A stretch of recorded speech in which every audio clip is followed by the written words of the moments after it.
than most. Usually we talk about whales, ways of whales. And of course we will be today too. Usually we bring up whatever is the sort of the recent research, some interesting stories, stuff going on with whales. Like for instance, there's a new field study off Sri Lanka, just announced a couple of weeks ago. They're conducting demographic photo ID studies of a population of orcas off Sri Lanka in those tropical waters. Who knew that there were any? They're using the methods that were pioneered by Dr. Mike Bigg here in the early 70s and replicated by Ken Balcom, who will be here if he's not already. But they're describing for science a new population of orcas. This is fantastic, and this is what's been popping up all over the world ever since the 70s, really, beginning with Southeast Alaska and on to Antarctica and New Zealand and Argentina and all around the world. So it's really exciting to see that. So we'd like to cover that. And just yesterday, across my email stream came news that a new species of Amazonian river dolphin has been discovered, identified for science. That's pretty fascinating. I'd love to get somebody here who could sort of describe how that happened. A new boto, a new little obscure, muddy water dolphin. I love it. And another report just came across, which is a kind of a chilling tale of the orcas in the Atlantic, the eastern Atlantic Mediterranean orcas have gone extinct. And in fact, all of the orcas from east of the UK all the way down to the equator are probably going extinct, is what they're saying. Some of them are tuna specialists. They catch those 60-mile-an-hour tuna somehow. I don't know all of the definitions and descriptions of the different communities or exactly what orcas we're talking about. I've only really read the abstract, but they're saying that it's basically they're attributing it to PCBs, that their systems have been so compromised by PCBs that they're just not reproducing. And that's a frightening thought, and of course we're seeing shades of that right here.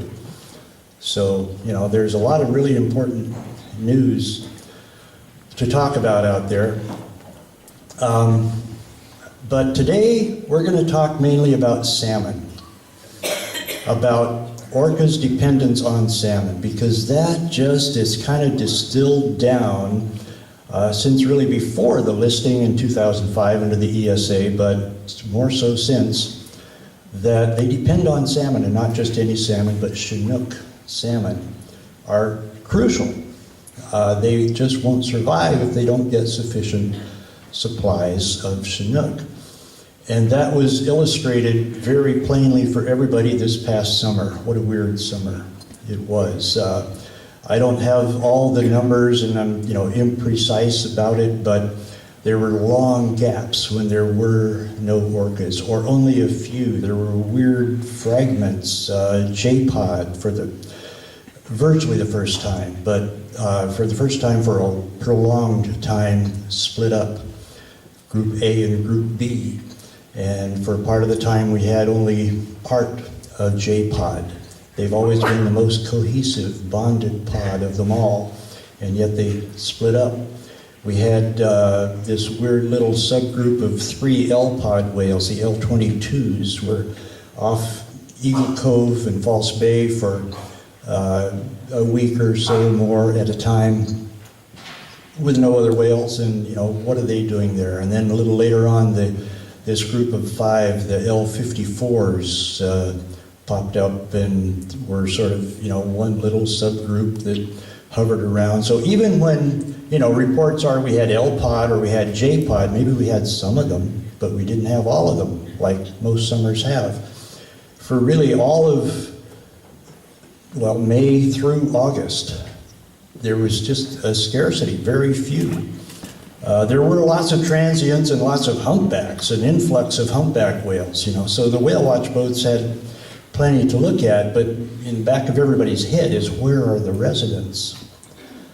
And part of the answer could be, probably, that they were on the continental shelf intercepting the salmon headed for the Columbia. And it was a good year, given the post-dam baseline of the numbers of salmon. It was a record since 1938, I understand. So lots of Chinook were headed up the Columbia, so a lot of them were out there, and we hoped that they were getting enough. But there were 4 mortalities this year and no new births. So, that doesn't sound like they're getting enough, and that weird behavior certainly, tells us that they just aren't finding enough to eat. I think they prefer to party. I think they prefer, when they have lots of food around, to take a lot of breaks and get together, and you can see it in their behavior. You can hear it in their calls. They're socializing. They're enjoying themselves. They're doing a lot of greet and meet and mix and merge and all kinds of stuff. And we did see some of that. In September, it looked more normal, finally. And that correlates, by the way, tightly with the Chinook runs up the Fraser River. And we've known from the prey studies of the past couple of years that they do depend on those Fraser River Chinook during the summer months. And they were flat until September. So that's a real good indication of why they were not here. So we're going to talk about salmon today, because that's what they need. It's sort of like we're trying to channel Granny. What would she want us to talk about? Okay, all these people who care about orcas, who love to come out and see us, we'd like them to help us. So today we're going to talk more for the whales than about them. Kind of as if the elder matriarchs of the southern resident community had a meeting. The EM, SRC, they meet every third Thursday. And they passed a resolution, a little imagination game here, saying, help us bring back the salmon. That's what we need. We need Chinook. We need plentiful runs. They founded their community, their culture on abundant Chinook runs for thousands of years. And in the last 100 years, they've dwindled, and now they're having a pretty hard time finding enough. So we need to help them find Chinook. So that's what we're going to be talking about today. We're going to uplift salmon. We're going to try to shift some paradigms. And that leads us right into our first speaker. I'd like to introduce Jim Likatowicz. Is the author of Salmon Without Rivers and Salmon, People, and Place.